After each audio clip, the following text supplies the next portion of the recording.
Hello बच्चों, अगले lecture में आप सबका स्वागत है। मध्यकालीन भारत के इस लेक्चर में हम दिल्ली सल्तनत की बात करेंगे। दिल्ली सल्तनत में जो वंश हैं उन वंशों के बारे में आपको याद रखना है। जैसे सबसे पहले आया गुलाम वंश, गुलाम वंश के बाद आया खिलजी, खिलजी के बाद आया तुगलक, तुगलक के बाद आया सैयद और सैयद के बाद आया लोदी। तो ये वंश आपको याद रखने कौन कौन से आए। सबसे पहले आया गुलाम, फिर आया खिलजी, खिलजी के बाद कौन सा आएगा तुगलक, फिर सैयद और फिर लोदी। तो इन 5 वंशों ने मिलकर दिल्ली सल्तनत पर शासन किया। तो दिल्ली सल्तनत को सबसे पहले प्रारंभ किया कुतुबुद्दीन ऐबक ने और नागरिकों के अनुरोध पर इसने सत्ता ग्रहण की। मध्य दिल्ली सल्तनत में सुल्तान के गुलाम वंश के शासन के नाम पर विख्यात हुआ। कुतुबी इल्तुतमिश के शमशी तथा बलबनी राजवंश की स्थापना की। कुतुबुद्दीन ऐबक ने कुतुबी, इल्तुतमिश ने शमशी और बलबन ने बलबनी राजवंश की स्थापना की। प्रत्येक स्वतंत्र माता पिता की संतान थे। इसने मुगल को क्या कहना खतरनाक है, गुलाम, इसीलिए इन्हें क्या मामलुक वंश भी बोला जाता है। मामलुक शब्द का अर्थ होता है स्वतंत्र माता पिता से उत्पन्न हुए दास। अगर कोई कहे सर इसका नाम मामलुक वंश क्यों रखा गया है, तो मामलुक वंश का होता है स्वतंत्र माता पिता से उत्पन्न हुए दास। अब पहली बात आएगी कुतुबुद्दीन ऐबक की। तो अगर हम कुतुबुद्दीन ऐबक के बारे में पढ़ें तो कुतुबुद्दीन ऐबक के बारे में पहली चीज ये पता चलती है कि भाई साहब ये जो थे संरक्षक थे, ठीक है, दिल्ली के पहले शासक हैं। दूसरा, इन्हें लाख बख्श बोला जाता है, लाखों का दान देते थे। तीसरा, इन्होंने कुतुबुद्दीन बख्तियार काकी की याद में कुतुब मीनार बनाना स्टार्ट किया, 2.5 दिन का झोपड़ा बनाया, कुतुबुल इस्लाम मस्जिद बनाई। वही सारी चीजें यहाँ पर पढ़नी है, ठीक है। नियुक्ति प्रत इनको प्राप्त हो गई थी। ऐबक से सत्ता के लिए दिल्ली का प्रथम तुर्की शासक है। बख्तियार खिलजी ऐबक का सेनापति था, ठीक है, जिसने नालंदा को जलाया था और बंगाल के शासक अली मर्दान की हत्या की थी। सिंहासन पर बैठने के बाद उसने सुल्तान की उपाधि नहीं ली, केवल मलिक और सिपह सलार की पदवियों से संतुष्ट रहा। ऐबक ने ना अपने नाम का खुतबा पढ़ाया ना अपने नाम के सिक्के चलाए। ये क्लियर बताता है कि अभी भी स्लेव था। लाहौर उसकी राजधानी थी। अपनी असीम उदारता के लिए उसे लाख बख्श कहा गया। उसके बनाए गए भवनों को बहुत इंपॉर्टेंस दी गई है। तो एक है कुतुब उल इस्लाम मस्जिद दिल्ली में, 2.5 दिन का झोपड़ा अजमेर में, कुतुब मीनार की पहली मंजिल इसने प्रारंभ की कुतुबुद्दीन बख्तियार की याद में, और इल्तुतमिश ने इसको पूरा कराया, लेकिन विद्युत गिरने से चौथी मंजिल नष्ट हो गई और फिर फिरोज शाह तुगलक ने इसको दोबारा बनवाया। ये पूरा याद कर लेना, इससे एक ना एक क्वेश्चन कभी ना कभी पूछा ही जाता है। और किलाए पिथौरा बनाया। तो ये इन्होंने बेसिक भवनों का निर्माण कराया और कुछ इन्होंने अभी तक बनाया नहीं था। तो आपके सामने इन बेसिक भवनों के बारे में आ जाता है कि कौन कौन से इन्होंने भवनों का निर्माण कराया। इसके बाद बात आती है कि 1210 में चौगन खेलते समय घोड़ों से अचानक गिर जाने से इनकी मृत्यु हो गई और कुतुबुद्दीन ऐबक का उत्तराधिकारी उसका पुत्र राम शाह था, किंतु इल्तुतमिश ने इसे अपदस्थ करके सिंहासन हासिल कर लिया। तो अब इसके बाद अगले शासक बनेंगे कौन, इल्तुतमिश। अब इल्तुतमिश के बारे में बात करते हैं। 1210 से 1236 आ गए। इल्तुतमिश ने कि कुतुबुद्दीन ऐबक की मृत्यु के बाद इल्तुतमिश बदायूं थे, वहाँ के सूबेदार थे, इलबरी तुर्क थे, दिल्ली सल्तनत के वास्तविक संस्थापक थे। सुल्तान का पद वंशानुगत हो गया। 12 फरवरी 1900 बगदाद के अब्बासी खलीफा से मान्यता का अधिकार प्राप्त हुआ, जिससे स्वतंत्र शासक बन गए और सुल्तान का अधिकार न्यायुक्त हो गया। 1934-35 में उज्जैन के महाकाल मंदिर को लूटा, उसे नष्ट कर दिया। इल्तुतमिश ने वफादार गुलाम अमीरों की एक टुकड़ी को तुर्कने चहलगानी या चालीसा का स्वीकार इल्तुतमिश ने अपने उल्लेख खलीफा का प्रतिनिधि के रूप में कराया और इन सिक्कों के टकसाल पर नाम लिखवाने की परंपरा स्टार्ट कर दी। ग्वालियर की विजय के बाद इल्तुतमिश अपने पुत्र रजिया के नाम पर सिक्के अंकित करवाए।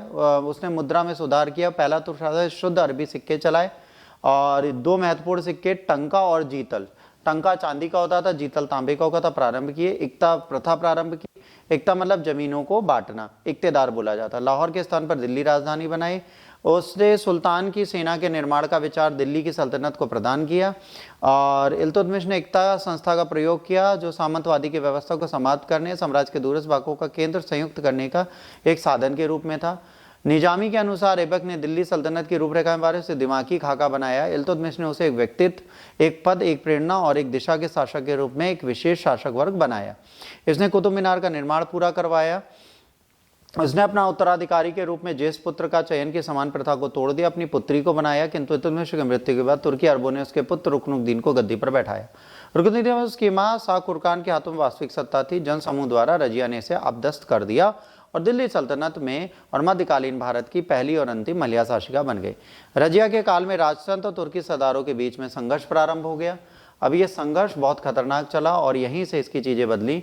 रजिया ने क्या किया अपना निर्णय स्वयं उत्तराधिकार का लेने लगे। मलिक जमालुद्दीन याकूत अब्बासियन स्लेव थे, इनको अमीर आखूर बना दिया। मतलब क्या था, घुड़साल के जो सैनिक होते हैं उसका हेड इन्होंने नियुक्त कर दिया और एक बहुत बड़ा पद माना जाता है। रजिया ने अल्तुनिया से विवाह किया, क्योंकि अल्तुनिया भटिंडा के गवर्नर थे, यहाँ पर इनको भेजा गया रिवोल्ट शांत करने के लिए। रजिया को हरा के इसे जेल में डाल दिया। अल्तुनिया से इन्होंने विवाह किया और वापस कोशिश की दिल्ली को कैप्चर करने की, बट वो नहीं कर पाई। रजिया की असफलता का प्रमुख कारण तुर्की गुलाम सरताओं की महत्वाकांक्षाएं थी। कुछ इतिहासकार इनका महिला होना इनकी असफलता का कारण मानते हैं। मुहिद्दुद्दीन बहराम शाह सत्ता सुरक्षित करने के तुर्की एक नवीन पद नायब में मुलाकात बनाया, जो नायब की तरह होगा और संरक्षक के समान था। सर्वप्रथम एतगीन को मिला। उसके शासनकालों में मंगोलों का आक्रमण हुआ। इसके बाद आते हैं अलाउद्दीन मसूद शाह के शासनकाल में समशक्ति चालीसा के पास थी और सुल्तान नाम के लिए थे। नसरुद्दीन महमूद शासनकाल में समशक्ति बलबन के हाथ में थी। 1249 से लेकर 1265 तक इन्होंने शासन किया और इनके टाइम पर सारा शासन जो था किसके पास था, नायब भाई साहब के पास था, मतलब बलबन के पास था और कोई इनके समय पर शासन नहीं कर सकता था। ये एक दिक्कत यहाँ पर आपको दिखती है।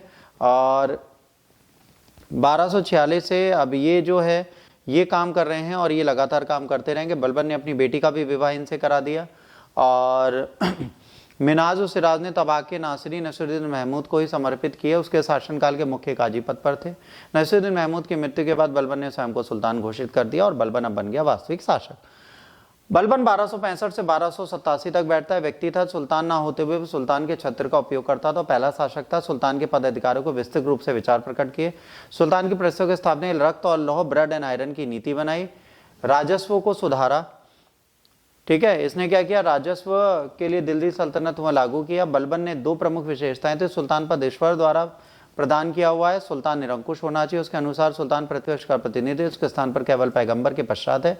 बलबन ने फिरदौसी के शहनामा में वर्णित अब्रासियास वंशज को अपना वंशज माना और आदर्श के ईरान के आदर्श के अनुसार ही अपनी व्यवस्था को सुव्यवस्थित किया। इसके बाद बेटा इन्होंने क्या किया, बलबन ने उन सभी जागीरों की जांच कराई जो व्यक्तियों ने सैनिकों की सेवा के बदले शासकों को दी जाती थी। जागीरों की आय को एकत्र करने का अधिकार सरकारी कर्मचारी को दिया गया, किंतु सैनिकों के वेतन के स्थान की भांति भूमि प्राप्त होती रही। उसने वजीर के पद का महत्व घट गया, नायब के पद को खत्म कर दिया। इसने ऐसे सैनिकों को सेवा के योग्य नहीं रह गए थे, पेंशन देकर सेवा मुक्त कर दिया। बलबन ने 40 दल का दमन किया और खुद इल्तुतमिश के 40 दल का सदस्य था।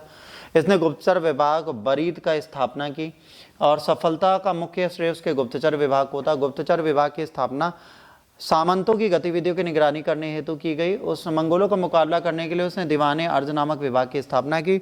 उसने सिजदा पेबोस की प्रथा स्थापना की, जो मूलतः ईरानी प्रथा थी। उसने ईरानी त्यौहार नवरोज की प्रथा प्रारंभ की। 1289 में सूबेदार तुगलक ने विद्रोह किया और गयासुद्दीन की उपलब्धि बढ़ाई और अपने नाम पर इसने सिक्के चलाए। इनका विद्रोह दबाया और विद्रोहियों को मृत्यु दंड दिया। विख्यात कवि अनु खुसरो, जिसका उपनाम तोते हिंद था, भारत का तोता, और आमिर हसन अपने साहित्यिक जीवन शहजादा मोहम्मद के समय पे ही प्रारंभ किया था। बलबन की मृत्यु के पश्चात उसका पौत्र केकुआबाद उत्तराधिकारी बना। मामलुक वंश का अंतिम शासक है। बलबन का पौत्र था। अमीरों के गुट ने अरीज मुबारक मलिक फिरोज जलालुद्दीन केकुआबाद की हत्या की। किसने? जलालुद्दीन ने इनकी हत्या की और दिल्ली सल्तनत पर गुलाम वंश का अंत हुआ। और किसका प्रारंभ हो जाएगा? खिलजी वंश का। इनके मृत्यु के बाद खिलजी वंश आएगा और खिलजी वंश हम पढ़ेंगे अगले लेक्चर में।